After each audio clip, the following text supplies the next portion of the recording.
بسم اللہ الرحمن الرحیم۔ ناظرین کرام، 29 ذی القعدہ جب آتی ہے تو اس کے بعد ذی الحجہ کا مہینہ شروع ہونے کے قریب ہوتا ہے، اور عام طور پر ذی الحجہ کے مہینے کے حوالے سے لوگ یہ سوال کرتے ہیں کہ اس مہینے کے ابتدائی 10 دنوں میں ناخن اور بال کٹوانے کا کیا حکم ہے۔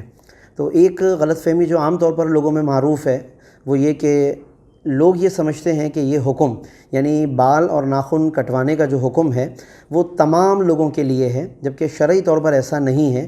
یہ حکم صرف ان لوگوں کے لیے ہے کہ جو قربانی کرنے کا ارادہ رکھتے ہیں، جیسا کہ نبی کریم صلی اللہ علیہ وسلم نے ارشاد فرمایا کہ جس شخص نے ذی الحجہ کا چاند دیکھ لیا اور اس کا ارادہ قربانی کرنے کا ہے تو جب تک قربانی نہ کر لے بال اور ناخنوں سے نہ ترشوائے۔ تو یہ حکم خاص طور پر انہی لوگوں کے لیے ہے کہ جو قربانی کرنے کا ارادہ رکھتے ہیں، لہٰذا وہ تمام حضرات کے جو اس وقت یہ بات سن رہے ہیں اور ان کا قربانی کرنے کا ارادہ ہے، چاہے انہوں نے جانور خریدا ہو یا نہ خریدا ہو، لیکن قربانی کرنے کا ارادہ ہے تو وہ کوشش کریں کہ ذی الحجہ کا مہینہ شروع ہونے سے پہلے اپنے ناخنوں کو بھی ترشوا لیں اور اپنے بالوں کو بھی صاف کر لیں۔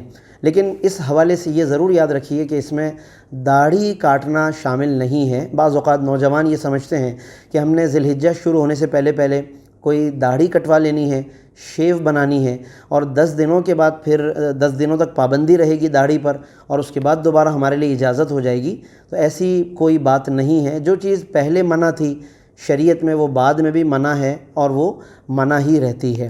لہٰذا یہاں پر ہماری مراد یہ ہے کہ جو بال سر کے بال ہیں یا اور دیگر اضافی بال ہیں، اور اسی طریقے سے ناخن، ان کی صفائی ستھرائی کر لی جائے، اور اس کے بعد ان 10 دنوں تک اس کام کو نہ کیا جائے تو زیادہ بہتر ہے۔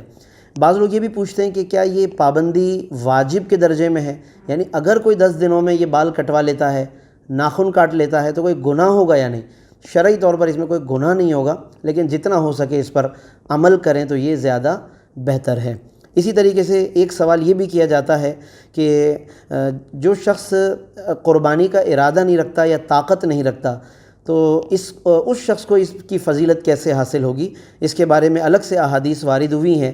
سنن ابو داؤد کی حدیث ہے کہ نبی کریم صلی اللہ علیہ وسلم نے ایک شخص کو کہ جو قربانی کی استطاعت نہیں رکھتا تھا، اس کو فرمایا کہ عید والے دن تم اپنے بال اور ناخن ترشواؤ اور مونچھیں ترشواؤ اور اضافی بالوں کو صاف کر لو، اسی میں تمہاری قربانی اللہ کے نزدیک پوری ہو جائے گی۔ اس کی تشریح میں علماء نے فرمایا کہ یعنی جس شخص کو قربانی کی توفیق نہ ہو وہ ان اعمال کو کرنے سے عید والے دن اگر وہ اپنے صفائی ستھرائی کا عمل کر لے تو اللہ تبارک و تعالیٰ اسے قربانی کا ثواب عطا فرمائے گا۔ یہ حدیث ابو داؤد شریف میں اور نسائی شریف میں اور دیگر کتب حدیث میں موجود ہے۔ تو یہ ہمیں ذی الحجہ کے ابتدائی دنوں کے حوالے سے اور صفائی کے حوالے سے ان باتوں کو یاد رکھنا چاہیے۔ اللہ تبارک و تعالی ہمیں اس کو سمجھنے کی توفیق عطا فرمائے۔ آمین۔ وآخر دعوانا الحمد للہ رب العالمین۔